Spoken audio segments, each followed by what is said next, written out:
सभी को नमस्कार।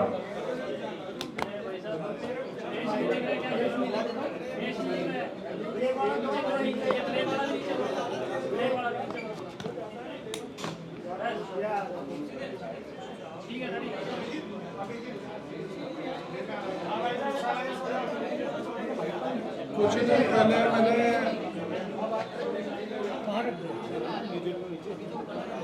आपको एक पत्रकार वार्ता के जरिए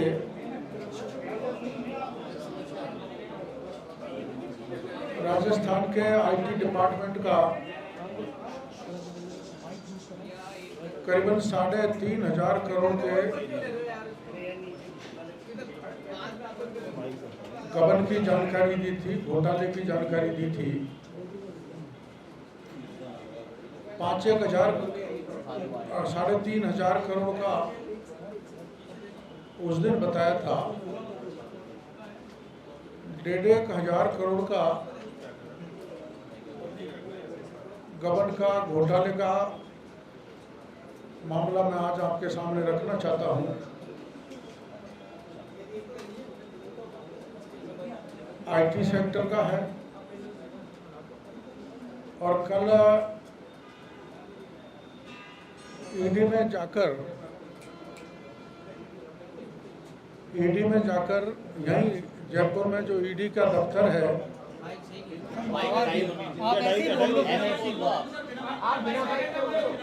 ईडी का जो दफ्तर है, नहीं इसको हटा दो, ऐसी आवाज बुलंद है, नहीं दिल्ली तक जा रही, उसमें आईटी के 5,000 करोड़ के घोटाले का प्रकरण जयपुर के ईडी के दफ्तर में प्रस्तुत करेंगे, दर्ज कराएंगे। आज कुछ चौंकाने वाली जानकारी आपको दे रहा हूं। सीएम के एक रिश्तेदार हैं जिसका नाम राजेश सैनी है। राजकोट में मैनेजर के पद पर कार्यरत हैं। ये सीएमओ मैनेजर राजकॉम जो सीएमओ और सीएमआर में आईटी का सारा कार्य संभालते हैं। सीएमओ और सीएमआर का आईटी से रिलेटेड जो सारे खर्चे का भुगतान है, राजेश सैनी अपनी बेटी रुचि सैनी के नाम से उठा रहे हैं। रुचि सैनी कानूनन राजकोट में कार्यरत अधिकारी अपनी बेटी को कार्य नहीं दे सकता। ये पूर्णतया नियम विरुद्ध है। और एक बड़ी कंपनी है डॉट स्क्वायर नाम की, जिसके थ्रू करोड़ों का भुगतान इस राजकोट के अधिकारी ने, जो सीएम और सीएमआर में बैठता है, फर्जी भुगतान उठाया है। और मैं कुछ करीबन 1,500 करोड़ के बाकी के फर्जी भुगतानों की जानकारी आपको देना चाहता हूं। Number 1, tender reference number F46, ये कोई है supply installation and maintenance of RF links and outdoor Wi-Fi access point across Rajasthan on rate contract under Rajnet project e-tendering। Rajasthan भर में वाईफाई इन्होंने इंस्टॉल किए थे और शुरू में ये टेंडर 160 करोड़ के थे, जिनको बढ़ा के 235 करोड़ कर दिया और 2 कंपनी को टेंडर दिए। एक हिमाचल फ्यूचरिस्टिक प्राइवेट कंपनी और रेलटेल इंडिया, ये सरकारी कंपनी है। कुल अमाउंट इसकी 235 करोड़ थी टेंडर की। एक वाईफाई की कीमत थी 13 लाख और इसके लिए एडवांस पेमेंट दे दिया था 60%। 22,500 डिवाइस लगाने थे पूरे राज्य में और लगाए 5,770 अब मई 2022 तक 5,770 यानी 72 करोड़ के डिवाइस लगाए और राजकोट ने 141 करोड़ का भुगतान कर दिया। 785 करोड़ रुपए इस कंपनी के पास है। अब ये 6% का ब्याज भी रखा है सरकार के पैसे का, कम से कम तो 70 लाख रुपए प्रति माह का ये ब्याज भी डकार रहे हैं। इसमें एक महत्वपूर्ण बात यह है कि इलेक्ट्रॉनिक जो आइटम्स हैं उनका इनकम टैक्स के नियमों के हिसाब से 40% डेप्रिसिएशन होता है। यानी कि अब 3 साल बाद जो ये 22,500 वाईफाई के पॉइंट लगाने थे, जिसकी टेंडर 235 करोड़ के किए थे, वो किसी काम के नहीं रह गए और वो ऑब्सोलेट हो गए। इसमें एक बात महत्वपूर्ण ये है कि आइटम्स वेंडर्स के गोदाम में गए और उसको सरकार ने वेरीफाई नहीं कराया। वेंडर की रिपोर्ट के आधार पर ही इनका भुगतान कर दिया गया 60% एडवांस।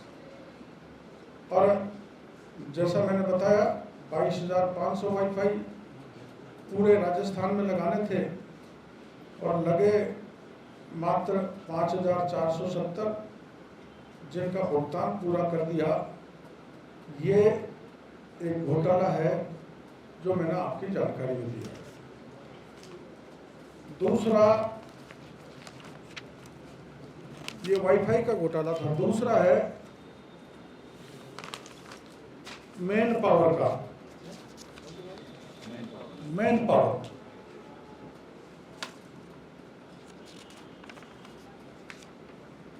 पावर में एक कंपनी है भारत सरकार की, निक्सी, NICSI। राजकोट निक्सी को अपनी आवश्यकता बताता है कि इतना मैन पावर चाहिए और उसके आधार पर 100% भुगतान कर दिया जाता है राजकोट द्वारा। इसमें भुगतान किया गया, उससे बहुत कम लोग लगाए गए। जानबूझकर इसका रिकॉर्ड नहीं रखा गया कितने लोग लगाए गए। यहाँ योग्यता के हिसाब से नहीं लगाए गए, फिर भी प्रति व्यक्ति 4 लाख रुपए महीने का भुगतान किया गया। 4 लाख रुपए महीने, जिनकी कोई आवश्यकता नहीं थी। इस पर CAG ने भी पैरा बनाए हैं। इसमें एक उदाहरण दूंगा, जो मैन पावर लगाया उसमें ज़्यादा बताने की बहुत लंबा हो जाएगा। इसमें एक उपनिदेशक है प्रद्युम्न दीक्षित IT में, जिसने अपनी एक कंपनी बना रखी है ओरियन प्रो। वो नाम की कंपनी के द्वारा आदमी लगाता है, जिसमें अपनी घरवाली को भी लगा रखा है और घरवाली को 1,60,000 रुपये प्रति महीना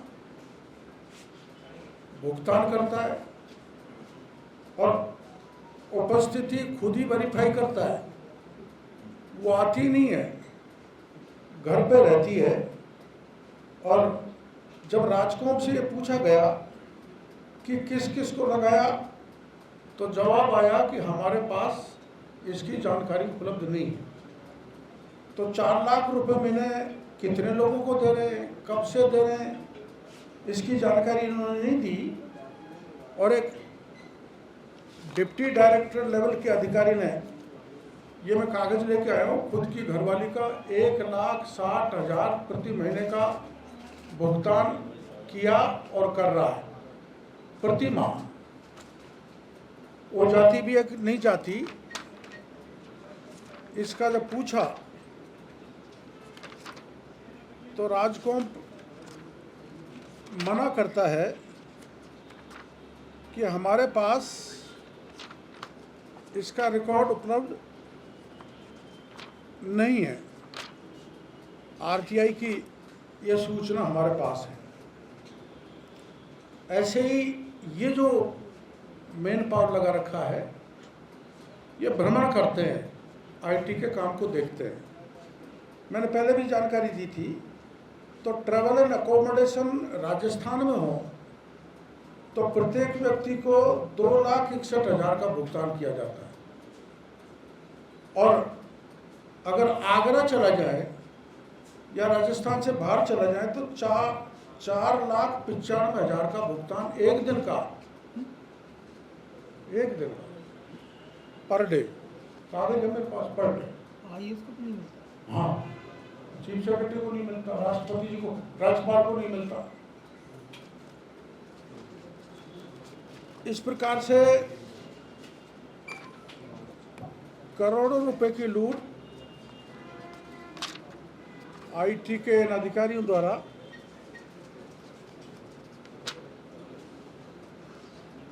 की जा रही है।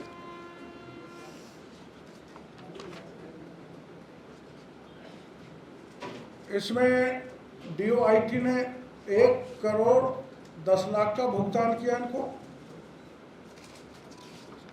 और राजकोंप ने 338 करोड़ का हिसाब भुगतान किया। लेकिन मैन पावर कौन कौन लगाए, ये राजकोंप पर सरकार बताने को लिए तैयार नहीं है। कब किसको कितना किया वो तो मैं आपको बता रहा हूँ। 4 लाख किया, 2,61,000 किया, 4,95,000 किया। इसी प्रकार से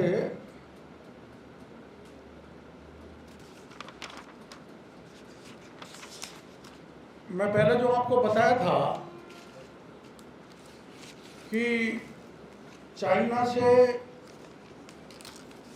मशीनें, पॉस मशीन खरीदी गई, तो एक मंत्री जी का बयान आया था कि ये झूठ है, गलत है, आप ढंग से ले लेना। मशीन चाइना की है, ऊपर लेबल लगा दिया मोबियोसिन, अपने देश का लेवल।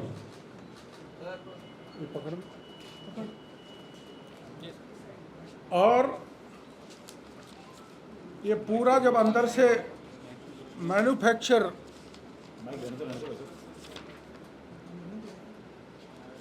तो पूरा चाइना का अंदर का ये ढांचा, पूरा एक एक पार्ट का, और ये लिखा हुआ चाइना।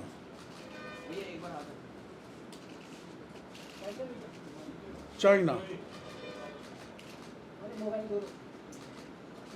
ये चाइना, और इस पे लेबल चाइना की मशीन है, लेबल यहाँ का लगाकर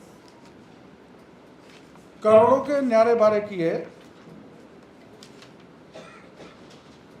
ये कंपनी का नाम है जुयाल याओयंग इलेक्ट्रॉनिक टेक्नोलॉजी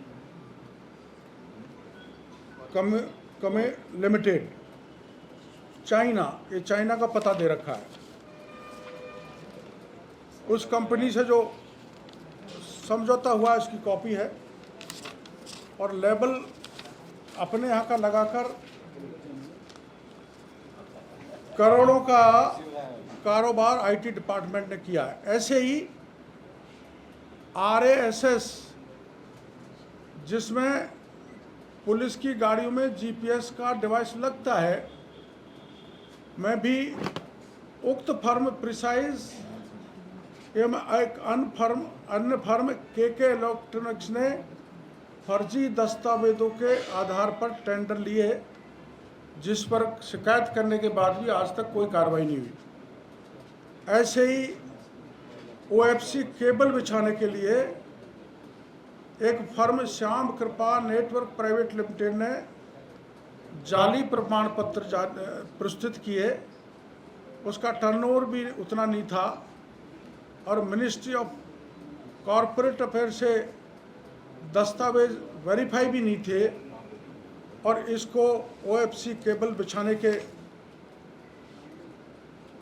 करोड़ों के काम दे दिए। इसी प्रकार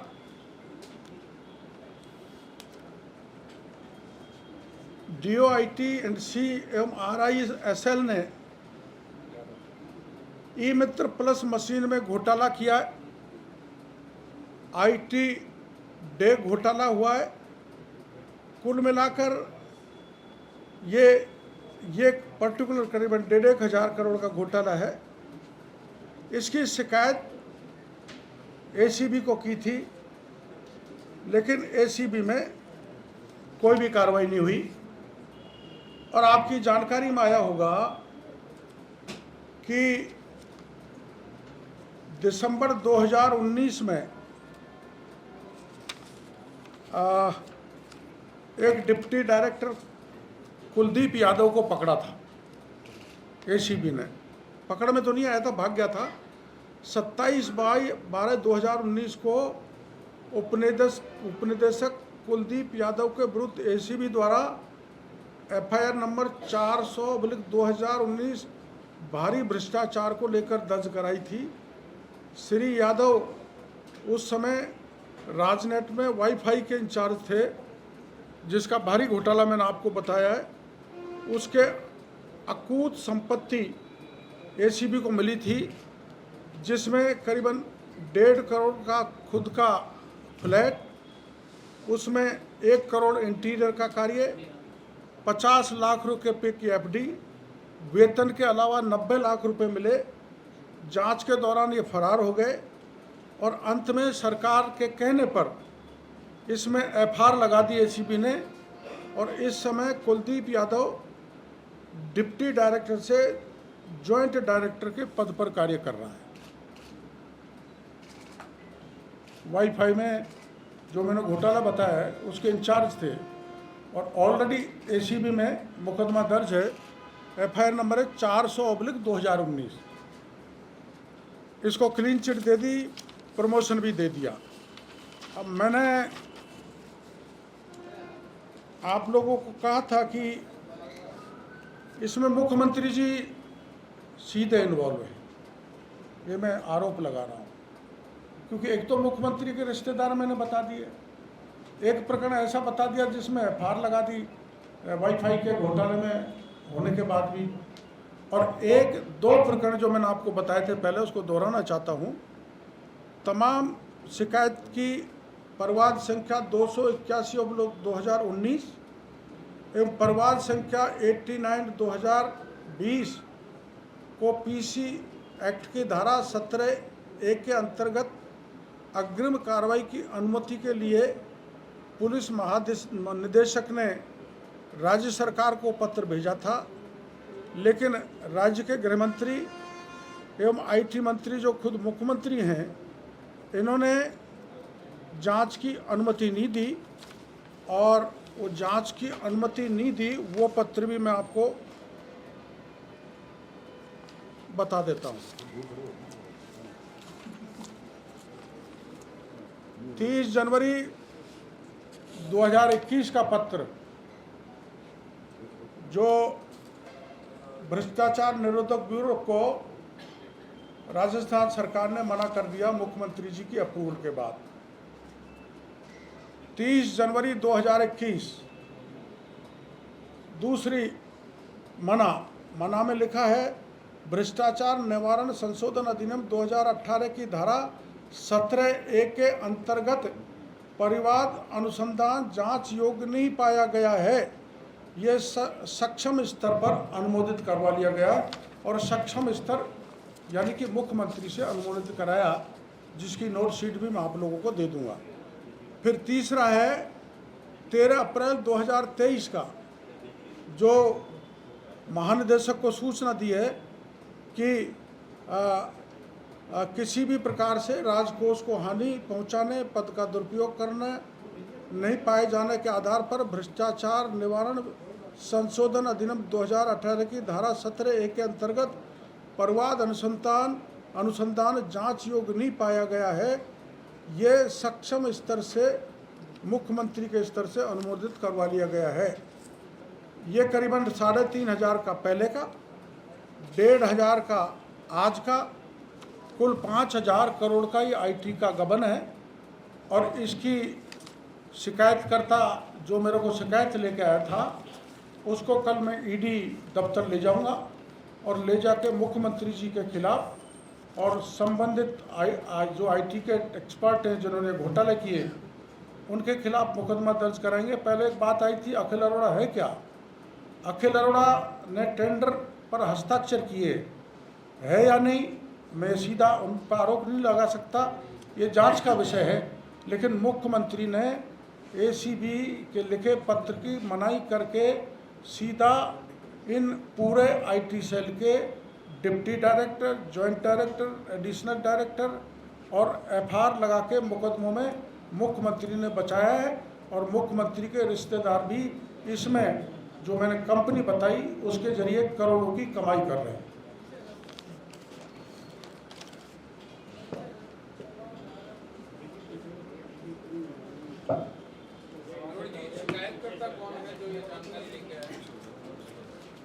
कई हैं, किसी एक शिकायतकर्ता से कल FIR हम ED में दे देंगे।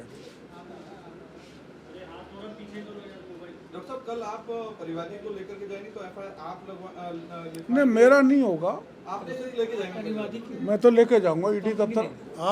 आपको पता है कि पहले रीट का पेपर का भी मैं परिवादी को वहाँ लेकर गया था ED ऑफिस, आप भी बहुत लोग गए थे।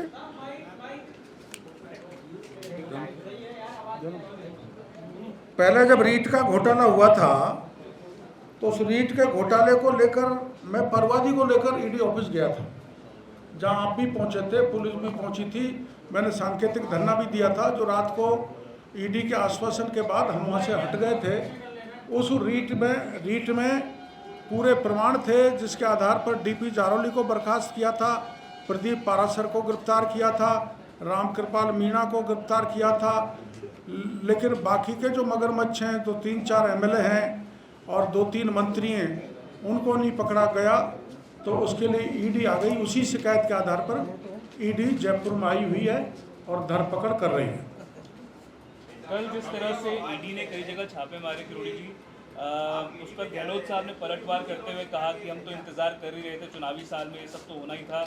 और ये भी कहा कि इस तरह की द्वेष की राजनीति नहीं होनी चाहिए, विंडिक्टिव पॉलिटिक्स नहीं होनी चाहिए। नहीं, मुख्यमंत्री जी एक तरफ तो ये कह रहे हैं,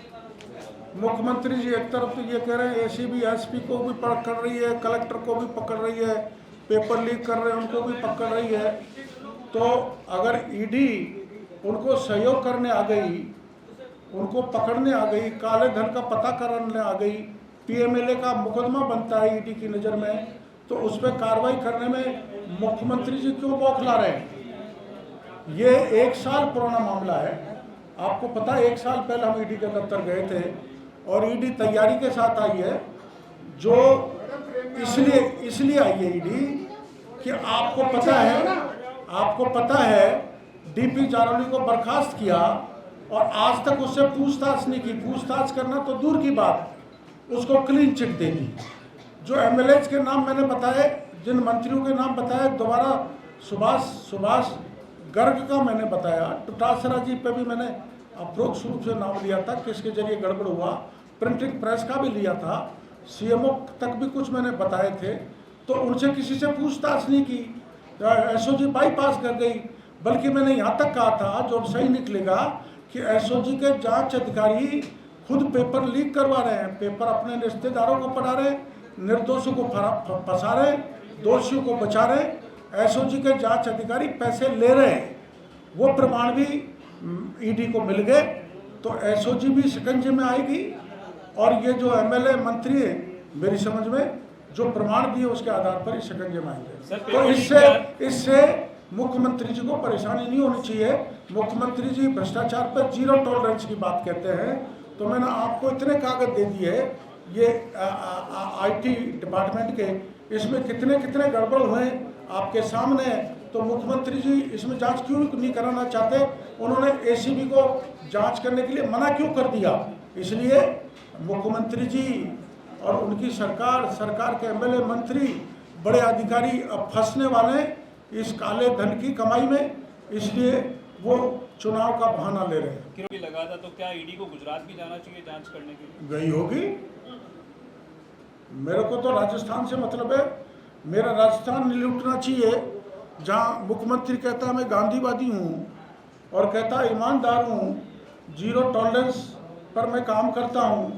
यहाँ बिजली में घोटाला यहाँ पर है, कोयले की खरीद में यहाँ पर घोटाला है, जेजेएम में यहाँ पर घोटाला है, खानों में यहाँ पर घोटाला है। कल ही में अवैध खान वहाँ बंद करा के आया हूँ सवाई माधोपुर में, चप्पे चप्पे पर घोटाला है।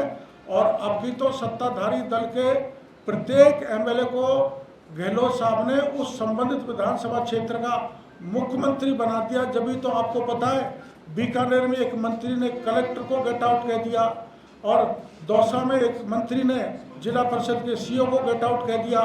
तो ये ब्यूरोक्रेसी के साथ आपस में जिस ढंग का इनका मिलजुल के तालमेल चल रहा है और तनाव चल रहा है, वो राजस्थान की जनता उसमें पिस रही है।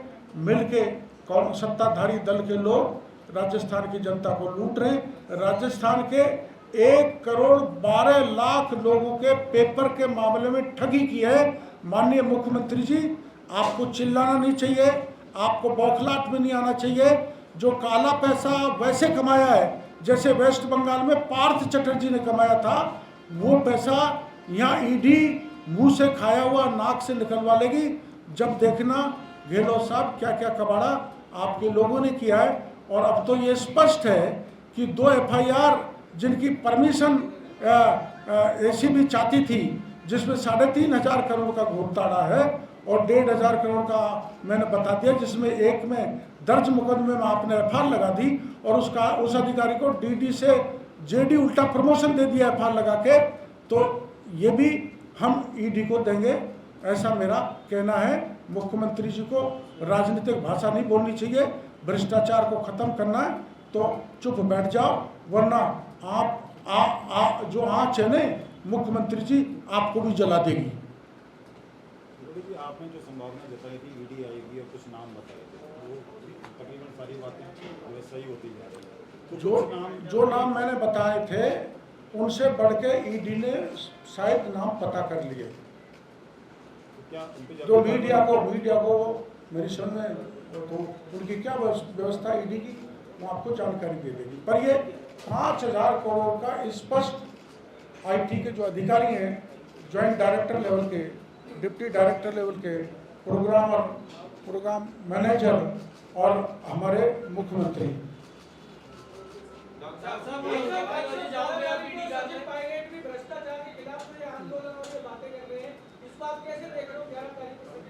देखो, सचिन पायलट भी बात कर रहे हैं, वो धन्यवाद के पात्र हैं। राजेंद्र गुडा भी कर रहे हैं, वो धन्यवाद के पात्र हैं। हेमराज जी ने भी कही थी, वो धन्यवाद के पात्र हैं। हरीश चौधरी भी कहते हैं, वो धन्यवाद के पात्र हैं। जितने भी कांग्रेस के लोग भ्रष्टाचार के खिलाफ बोल रहे हैं, वो उनको बोलना चाहिए। और पता नहीं, मेरे समझ में नहीं आ रही, 30 मई को पायलट साहब भ्रष्टाचार के खिलाफ यात्रा करने वाले थे, उन्होंने क्यों निरस्त कर दी वो तो वही जाने। लेकिन हम इस आईटी के घोटाले और जेजेएम में करीबन 15,000 करोड़ के घोटाले के कागज कुछ ही दिनों में मैं आपके सामने लाऊंगा। तो मैं पायलट साहब से कहूँगा कि हम पदयात्रा उनके साथ करने के लिए तैयार हैं। अगर वो राजी हैं तो मिलजुल के दोनों दलों के सभी जाति धर्म के भाई भ्रष्टाचार के खिलाफ लड़ाई लड़े तो बहुत अच्छा होगा। अभी मैं शांति धारीवाल का भी 5-10 हज़ार करोड़ का घोटाला आपके बीच में कुछ ही दिन में लाने वाला हूं। भाजपा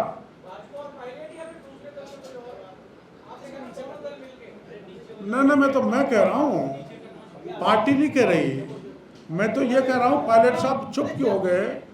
पायलट साहब अगर शुरू होते हैं आईटी के इस घोटाले का, आईटी के घोटाले की बात कर रहा हूँ मैं, 5,000 करोड़ का घोटाला पायलट साहब और गहलोत के राज में ही हुआ है। तो अगर वो इसके लिए पदयात्रा करते हैं तो मैं उनके साथ हूँ। कितने बजे जाएंगे आपको ईडी? मैं मान लो 11-12 बजे, आपकी सुविधा बता दो आपको। और ईडी ने प्रकरण दर्ज नहीं किया तो वहां भी धरना दे देंगे। अच्छा डॉक्टर साहब, सवाल ये था कि ये घोटाला है और घोटाले की जांचें एसओजी सीबीआई जैसी संस्थाएं करती आई है, आप ये मनी लॉन्ड्रिंग वाली एजेंसी के पास क्यों जा रहे हैं? मैं इसलिए जा रहा हूँ कि आपको पता है, एक मैंने एफआईआर बताई 400/2000 एसीबी की क्लियर कट प्रमाण थे, फिर भी उसमें एफआईआर लगा दी एसीबी ने। 2 एफआईआर वो हैं जो एसीबी परमिशन चाहती थी 17A के तहत, तो गृह मंत्री ने उसमें परमिशन नहीं दी। तो गृह मंत्री जो राजस्थान के मुख्यमंत्री हैं उनके खिलाफ मुकदमा दर्ज कराएंगे क्योंकि उन्होंने परमिशन नहीं दी, भ्रष्टाचार के मामले को दबा दिया। लेकिन ये तो ईडी का काम नहीं है ना डॉक्टर साहब। इसमें काला धन आया है ना, काला धन आया है, काला धन के कागज कल हम ईडी को दे देंगे, उस समय आपको बता देंगे ये इतना काला धन ये यहाँ से गया, यहाँ से आया। ये आज वो सारा बताना ठीक नहीं है, मजबूत देने से पहले कल मजबूत देंगे जब आपको वो पूरा कागज थमा देंगे। ईडी का जो परिवाद है वो उसमें आप छाप देना। वो पीएमएलए बनता है, इसलिए कल हम प्रकरण ईडी के सामने ले जाएंगे। किरोड़ी जी, जब पूनिया जी प्रदेश अध्यक्ष थे, आपने 12 बजे ठीक रहेगा। हाँ 12 बजे तक आप तैयार हो जाओगे ईडी के दफ्तर। किरोड़ी जी, जब पूनिया जी प्रदेश अध्यक्ष थे, आपने कहा था कि अगर बीजेपी ढंग से पेपर लीक के मुद्दे पर विरोध करती तो गहलोत सरकार को घुटनों के बल ला देती। अब आप वहाँ पर अब प्रदेश अध्यक्ष बदल चुके हैं, पर अभी भी आप अलग से ही इस मुद्दे पर हमने नाराजगी कायम है आपकी? ना कोई नाराजगी नहीं। आज प्रदेश अध्यक्ष जी थे नहीं, प्रदेश अध्यक्ष जी बाहर चले गए थे, राठौड़ साहब भी नहीं थे, वो बाहर चले गए थे। तीनों को पत्रकार वार्ता इस मामले में करनी थी, वो बाहर हैं। और वहाँ इसी समय एक पत्रकार वार्ता हो रही है प्रधानमंत्री जी के कोई कार्यक्रम के संबंध में, इसलिए मैंने यहाँ के पत्रकार वार्ता कर दी, जानकारी दे दी। और हम इस मामले से दूसरे भ्रष्टाचार को लेके 13 जून को जयपुर जिला और जयपुर शहर के हजारों कार्यकर्ता सचिवालय और योजना पर घेराव करेंगे और 14 तारीख को सारे एमएलए और सारे सांसद योजना भवन पर धरना देंगे। ये कार्यक्रम तय हो चुका है। डॉक्टर साहब, ये अशोक गहलोत जी और कांग्रेस कहती रही है कि चुनाव आ गए इसलिए अब ईडी आई है, पहले क्यों नहीं आई ईडी?